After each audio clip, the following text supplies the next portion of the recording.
परिचय।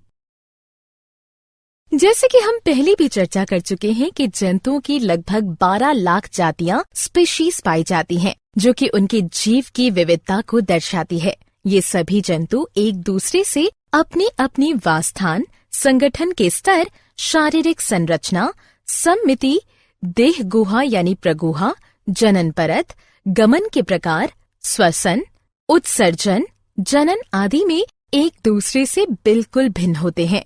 जंतु यूकोरियोटिक, बहुकोशिकीय तथा परपोषी जीव होते हैं। जंतु कोशिका में कोशिका भित्ति नहीं पाई जाती। अधिकतर जंतु गतिशील होते हैं। अपने अपने वास स्थानों के आधार पर जंतु जलीय यानी मछली, स्थलीय यानी सरीसृप, स्तनधारी, वायवीय यानी पक्षी होते हैं। अपनी संगठन के स्तर के आधार पर जंतु कोशिकीय संगठन यानी स्पंज अथवा उत्तकीय संगठन यानी सेलिट्रेटा वाले होते हैं। सम्मिति के आधार पर जंतु अरिय सम्मिति यानी सिलेंट्रेटा, स्पंज, इकाई नोडरमेटा अथवा द्विपार्श्व सम्मिति, निमेटोड्स, ऑर्थोपॉड्स, एनिलिड्स तथा कशेरुकी तथा कुछ असम्मिति स्नेल होते हैं। देह गुहा के आधार पर जंतु अगुहीय यानी सिलेंट्रेटा और चपटे क्रीमी तथा कुछ कूटगुहिक यानी निमेटोड्स होते हैं। जनन परतों के आधार पर जंतु द्विकोरिक यानी स्पंज, सिलेंट्रेटा अथवा त्रिकोरिक यानी चपटे क्रीमी से लेकर स्तनधारी तक होते हैं। चलो अब हम प्राणी जगत के विभिन्न संघों के कुछ मुख्य गुणों व उदाहरणों की चर्चा करेंगे। उद्देश्य। इस पाठ के अंत में आप निम्न करने में सक्षम हो जाएंगे: प्राणी जगत के गुणों को समझना, प्राणी जगत के भागों को पहचानना, प्राणी जगत के वर्गों के गुणों को समझना, नाम पद्धति को समझना। संघ पोरीफेरा।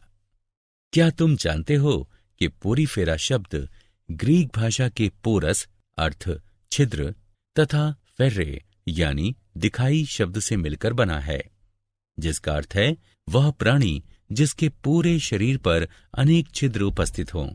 ये छिद्र शरीर में उपस्थित नाल प्रणाली से जुड़े होते हैं, जिनके माध्यम से शरीर में जल, ऑक्सीजन और भोज्य पदार्थों का संचरण होता है। सिर्फ एक समूह को छोड़कर संघ पोरीफेरा के सभी प्राणी स्थावर तथा लवणीय होते हैं। ये सभी प्राणी स्पंज कहलाते हैं। ये अचल प्राणी होते हैं जो किसी आधार से चिपके रहते हैं। संघ पोरीफेरा के प्राणियों का शरीर कठोर आवरण अथवा बाह्य कंकाल से ढका होता है। कंकाल कैल्शियम अथवा सिलिका युक्त कंटिकाओं अथवा स्पंजिन तंतुओं या फिर दोनों से मिलकर बना होता है। इनकी शारीरिक संरचना अत्यंत सरल होती है, जिनमें ऊतकों का विभेदन नहीं होता है। ये बहुकोशिकीय, द्विकोरिक तथा अरीय सम्मिति अथवा असम्मिति जीव होते हैं। उदाहरणार्थ यूप्लेक्टेला, साइकॉन, स्पांचिला यानी स्वच्छ जलीय स्पंज, क्लियोना तथा यूस्पंजिया यानी बाथ स्पंज इत्यादि। संघ सिलेंट्रेटा, नाइटेरिया। इसी तरह सिलेंट्रेटा शब्द ग्रीक भाषा के कोइलोस यानी खाली तथा एंट्रोन यानी आहार नली से मिलकर बना है। संघ सिलेंट्रेटा के प्राणी अधिकांशतः जलीय एवं हाइड्रा को छोड़कर शेष सभी लवणीय होते हैं। इस संघ के प्राणियों को नाइटेरियन भी कहते हैं। ये बहुकोशिकीय, द्विकोरिक तथा अरीय सम्मिति वाले जीव होते हैं। इन प्राणियों में केंद्रीय जठर संवहनी यानी गैस्ट्रोवेस्क्युलर गुहा पाई जाती है, जो कि पाचन तथा परिसंचरण में सहायता प्रदान करती है। इनकी शरीर भित्ति दो परतों यानी बाहरी एपिडर्मिस तथा आंतरिक यानी गैस्ट्रोडर्मिस से मिलकर बनी होती है। कुछ जंतु समूह में रहते हैं, जबकि शेष एकाकी जीवन व्यतीत करते हैं। उदाहरण हाइड्रा। स्लेंट्रेटा के कुछ उदाहरण हैं हाइड्रा, ओबेलिया, ओरेलिया यानी जेलीफिश तथा मैट्रीडी।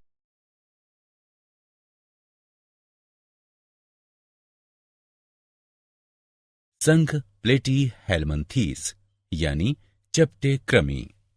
उसी तरह प्लेटी हेलमंथीस शब्द ग्रीक भाषा के शब्द प्लेटीस यानी चपटे तथा हेलिमंस यानी वर्म या कृमि से मिलकर बना है।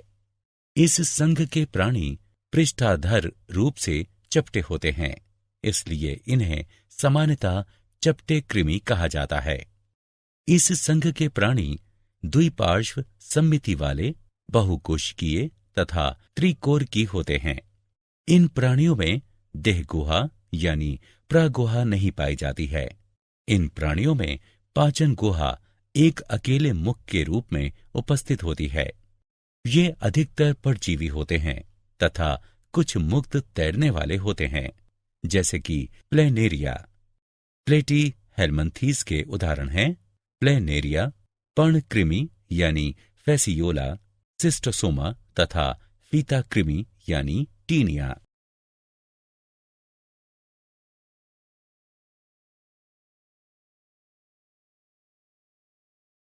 संघ निमेटोडा, निमेटी हेलमंथीस या गोल कृमि। समान रूप से निमेटोडा यानी निमेटी हेलमंथीस शब्द ग्रीक भाषा के नेमा यानी धागा तथा हेलमंस यानी वर्म या कृमि से मिलकर बना है। इस संघ के प्राणी द्विपार्श्व सममिति वाले, बहुकोशिकीय तथा त्रिकोरकी होते हैं। इनका शरीर बेलनाकार तथा छोरों पर मुड़ा हुआ होता है। इनमें ऊतक पाए जाते हैं। वास्तविक अंग अनुपस्थित होते हैं, जबकि कूट गुहा पाई जाती है। ये अधिकतर परजीवी होते हैं तथा रोग उत्पन्न करते हैं, जैसे एस्केरिस, वुचेरेरिया तथा एंटेरोबियस। निमेटी हेलमंथीस के कुछ उदाहरण हैं एस्केरिस, वुचेरेरिया, एंटेरोबियस तथा एनकाइलोस्टोमा यानी अंकुश कृमि।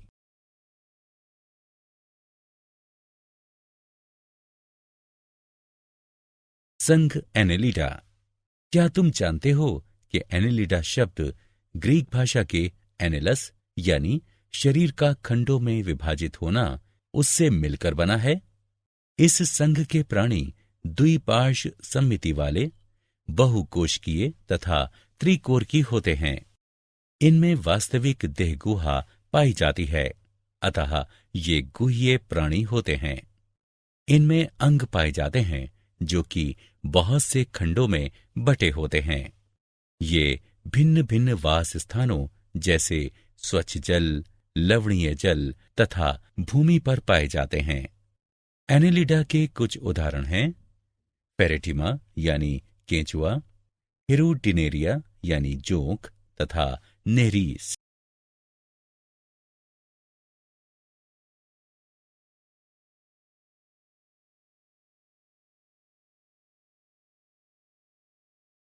संघ आर्थ्रोपोडा।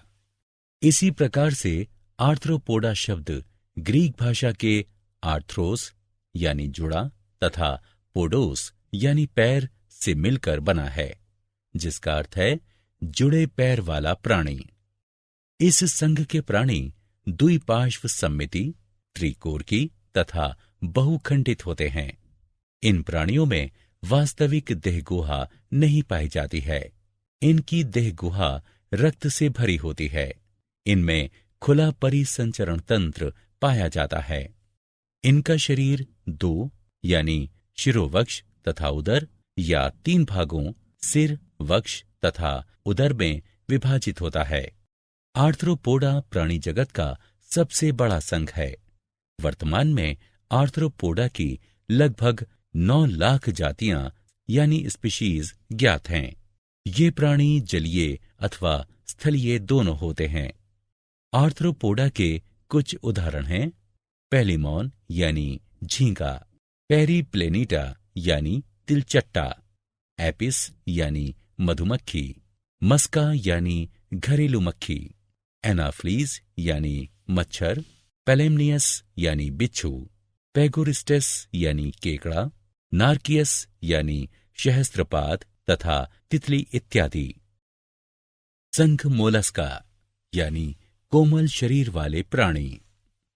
इसी प्रकार मोलस्का शब्द की उत्पत्ति ग्रीक भाषा के मोलस्कस यानी कोमल शब्द से हुई है, जिसका अर्थ है कोमल शरीर वाले प्राणी। इस संघ के प्राणी खंड रहित, द्विपार्श्व सममिति वाले तथा पादविहीन होते हैं। शरीर का आकार सूक्ष्मदर्शी से लेकर बड़े जंतुओं तक होता है, उदाहरण ऑक्टोपस। इनकी देह गुहा बहुत कम होती है। इनमें खुला संवहनी तंत्र तथा उत्सर्जन के लिए गुर्दे जैसी संरचना पाई जाती है। इनका शरीर 3 भागों में बटा होता है, सिर, पेशीय पाद तथा अंतरंग ककुत्पाद गमन में सहायक हैं। मोलस्का के पूरे शरीर के चारों ओर एक कड़ा खोल या कवच होता है तथा एक लिफाफे नुमा आवरण होता है, जिसे मेंटल या प्रवार कहते हैं। मोलस्का के कुछ उदाहरण हैं काइटोन, ऑक्टोपस, पाइला यानी घोंघा, यूनियो तथा सीपिया यानी कटल फिश।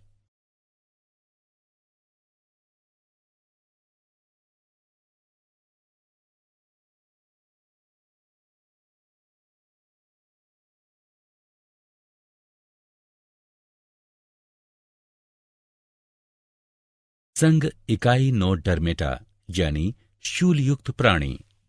इसी प्रकार इकाइनोडर्मेटा शब्द की उत्पत्ति ग्रीक भाषा के इकाइनोस यानी जाहक या हेजहॉग तथा डर्मा यानी त्वचा से मिलकर हुई है। अतः ये जंतु कांटों से आच्छादित त्वचा वाले होते हैं। ये मुक्त जीवी समुद्री जंतु हैं।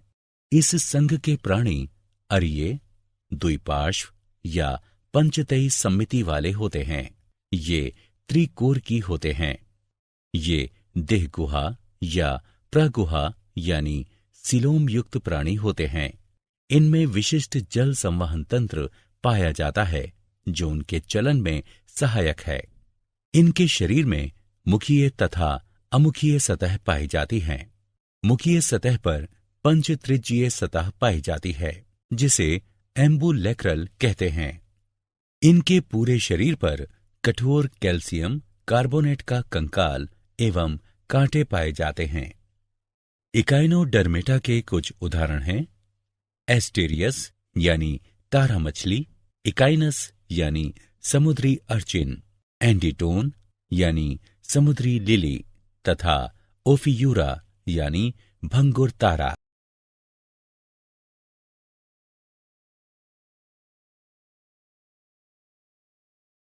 संघ प्रोटोकोडेटा।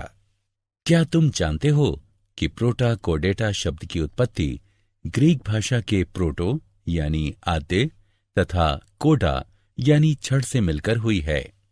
इस संघ के प्राणी द्विपार्श्व सम्मिति त्रिकोर की होते हैं तथा इनमें प्रगुहा यानी सिलोम पाई जाती है। पृष्ठरज्जु छड़ की तरह एक लंबी संरचना है, जो जंतुओं के पृष्ठभाग पर पाई जाती है। यह तंत्रिका ऊतक को आहार नाल से अलग करती है। यह पृष्ठरज्जु प्रोटोकोडेट जंतुओं के जीवन की सभी अवस्थाओं में उपस्थित नहीं रह सकता है। नोटोकोड यानी पृष्ठरज्जु पेशियों से जुड़ने का स्थान भी प्रदान करती है, जिससे चलने में आसानी होती है। ये समुद्री जंतु हैं। प्रोटोकोडेटा के कुछ उदाहरण हैं बेलेनोग्लोसस,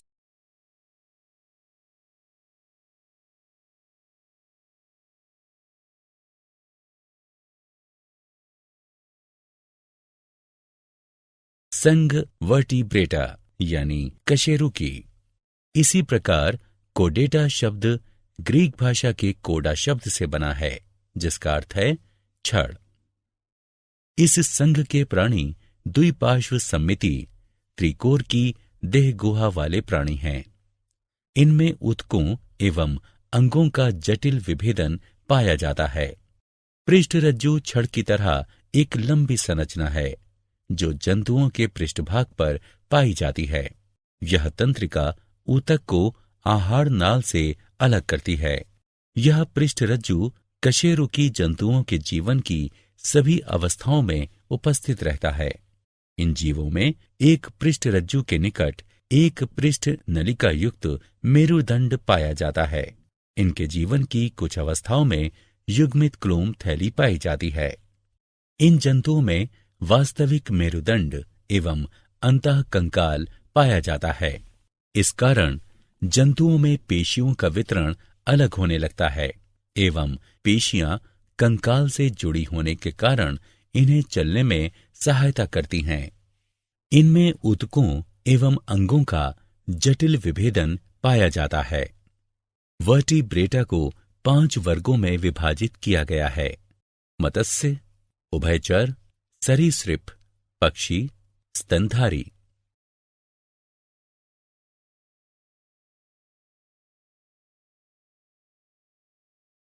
वर्ग मत्स्य। पिसीज शब्द की उत्पत्ति इंडो यूरोपियन मूल के पेइस्क शब्द से हुई है। इसका अर्थ है मछली। ये समुद्र और मीठे जल दोनों में ही पाए जाते हैं।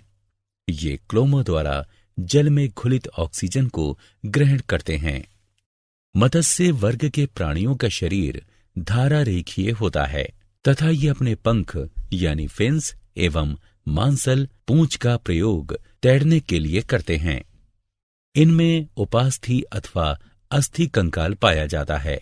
इनकी त्वचा शल्क अथवा प्लेटों से ढकी होती है। ये असमतापी जंतु होते हैं, अर्थात इनके शरीर का ताप वातावरण के ताप के अनुसार बदलता रहता है तथा इनका हृदय द्विकक्षीय होता है। इनकी आंखें पलक विहीन होती हैं। इनमें नासिका पाए जाते हैं। ये अंडे देती हैं। मत्स्य के कुछ उदाहरण हैं: स्कोलियोडोन यानी कुत्ता मछली, सिनकिरोपस यानी मैंडारिन मछली, टेरोइस यानी शेर मछली, विद्युत रे, स्टिंगरे इत्यादि।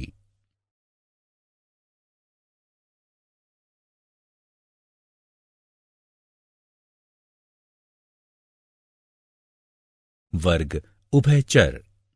क्या तुम्हें पता है कि एम्फीबिया शब्द ग्रीक भाषा के एम्फी जिसका अर्थ है दो तथा बायोस जिसका अर्थ है जीवन, इन दोनों शब्दों से मिलकर बना है, जिसका अर्थ है वह जीव जो जल तथा स्थल दोनों में रह सके।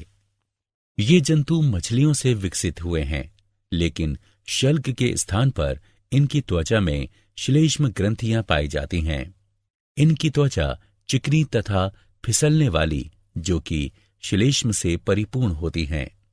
इनका हृदय त्रिकक्षीय होता है। श्वसन क्लोम अथवा फेफड़ों द्वारा होता है। इनमें 2 जोड़ी पाद पाए जाते हैं जिनमें पंजे नहीं पाए जाते हैं। ये अंडे देते हैं। उभयचर के कुछ उदाहरण हैं: सैलामेंटर, बूफो यानी टोड, राना यानी साधारण मेढक, हाइला यानी वृक्ष मेढक इत्यादि। वर्ग सरीसृप। उसी प्रकार रेप्टिलिया शब्द लैटिन भाषा के रेपेरे यानी रेंगना या सरकना शब्द से बना है, जिसका अर्थ है रेंगने वाले जंतु। ये मुख्यतः स्थल पर पाए जाते हैं, परंतु ये जल में भी वास करते हैं। त्वचा एपिडर्मल शल्कों से ढकी रहती है। इनकी त्वचा जल विरोधी होती है तथा कांटों वाली शल्कों द्वारा सुरक्षित होती है।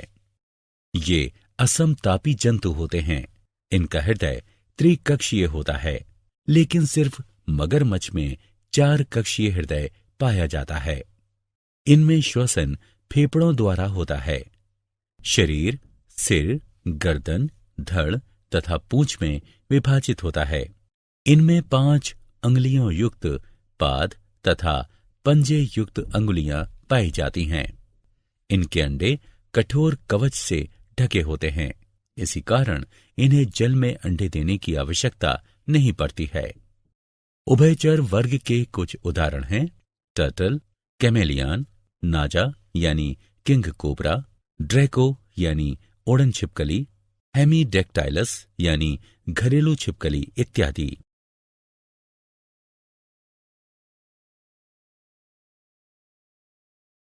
वर्ग पक्षी। क्या तुम्हें पता है कि एवीज शब्द लैटिन भाषा के एविस शब्द से बना है, जिसका अर्थ है पक्षी।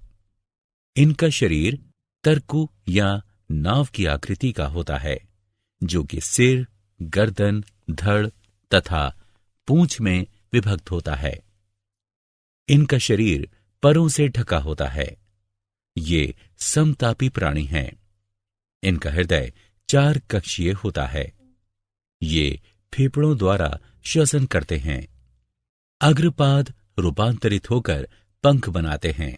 पश्चपाद में सामान्यतः शल्क होते हैं, जो रूपांतरित होकर चलने, तैरने तथा पेड़ों की शाखाओं को पकड़ने में सहायता करते हैं। ये कैल्शियम कवच से ढके हुए अंडे देते हैं। पक्षी वर्ग के कुछ उदाहरण हैं सिकोनिया यानी सफेद स्टॉर्क, आइथिया यानी नर गुच्छेदार बत्तख, स्ट्रेयो यानी ऑस्ट्रिच, कोलुम्बा यानी कपोत, पेसर यानी गौरैया, कार्वस यानी कौवा इत्यादि।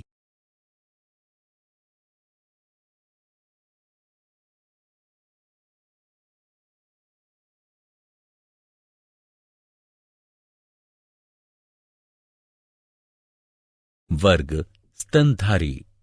उसी प्रकार मेमेलिया शब्द लैटिन भाषा के मेमे से बना है, जिसका अर्थ है छाती या चूचुक। इस वर्ग के सभी जंतुओं में नवजात को पोषण प्रदान करने के लिए दुग्ध ग्रंथियां पाई जाती हैं।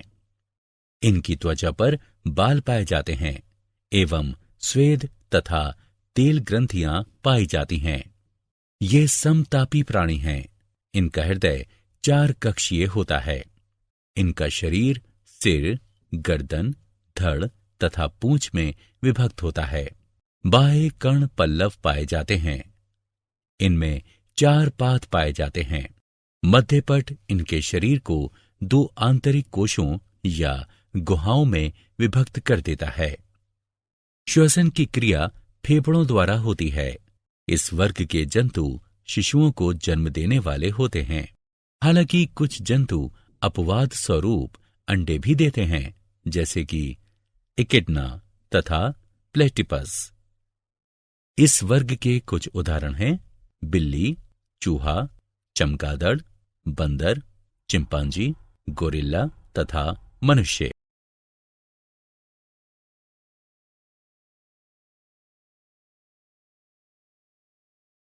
नाम पद्धति। नाम पद्धति सजीवों जैसे पौधों तथा जंतुओं के नामकरण की एक प्रणाली है। क्या तुम्हें पता है कि नाम पद्धति की आवश्यकता क्यों पड़ी? मैं तुम्हें बताता हूं। इसके पीछे कारण यह था कि सामान्य नाम केवल स्थानीय जंतुओं को ही शामिल करते हैं तथा पूरे संसार के पौधों तथा जंतुओं को शामिल नहीं करते हैं। दूसरी समस्या ये थी कि विभिन्न स्थानों पर रहने वाले लोगों द्वारा एक जीव को भिन्न भिन्न भाषाओं में उनके अनुसार अलग अलग नाम दिए गए हैं। तीसरी समस्या थी कि कुछ नाम भ्रम पैदा करते थे, जैसे सितारा मछली, कटल मछली तथा जली मछली वास्तव में मछली नहीं है। सबसे बड़ी कमी यह है कि सामान्य नाम को चुनने के पीछे कोई वैज्ञानिक आधार नहीं है। 18वीं शताब्दी में कैरोलस लीनियस ने जीवों का नामकरण करने के लिए अपनी पुस्तक स्पीशीज प्लांटेरम में वैज्ञानिक पद्धति द्विपद नाम पद्धति को प्रस्तावित किया था।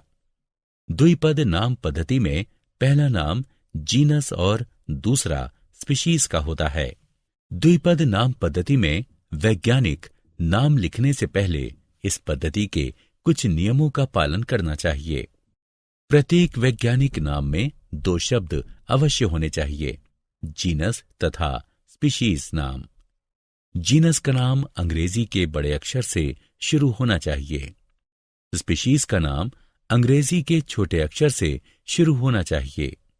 वैज्ञानिक नाम केवल ग्रीक या लैटिन शब्द से ही उत्पन्न होने चाहिए। छपे हुए रूप में वैज्ञानिक नाम इटैलिक में लिखे होने चाहिए। अगर ये नाम हाथ से लिखे हों तो ये रेखांकित होने चाहिए। वैज्ञानिक नामों की सार्थकता यानी महत्व इसलिए है क्योंकि ये पूरे विश्व में एक समान ही होते हैं। ये विकासात्मक संबंधों को दर्शाते हैं। ये एक जीव के कई नामों की समस्या का हल करते हैं।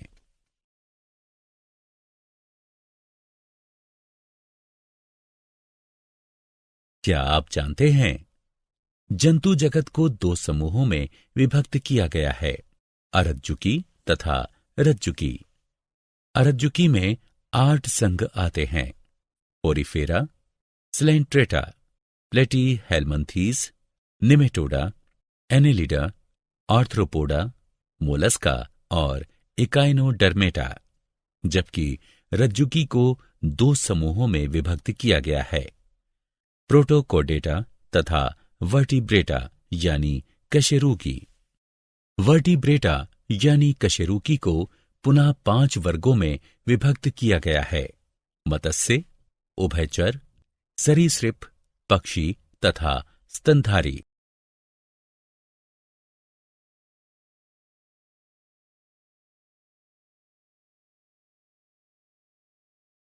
सारांश।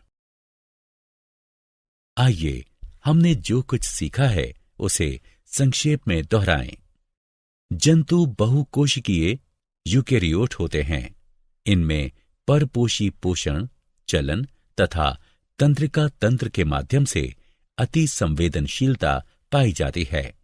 सभी जंतु जंतु जगत के अंतर्गत आते हैं। जंतुओं का शारीरिक संगठन कोशिकीय स्तर, ऊतकीय स्तर अथवा अंगीय स्तर का होता है। जंतुओं का शरीर असममिति, अरीय सममिति अथवा द्विकोरक सममिति वाला हो सकता है। अपनी प्रारंभिक विकास की अवस्थाओं वाली भ्रूणीय परतों की संख्या के आधार पर जंतु द्विकोरिक अथवा त्रिकोरिक हो सकते हैं। जंतु अप्रागुही यानी सीलोम के बिना कूट प्रागुही यानी मिथ्या सीलोम तथा प्रागुही हो सकते हैं। जंतुओं को 10 संघों यानी फाइलम में बांटा गया है, Porifera, Coelenterata, Platyhelminthes, Nematoda, Annelida, Arthropoda, Mollusca, Echinodermata, Protochordata और कार्डेटा।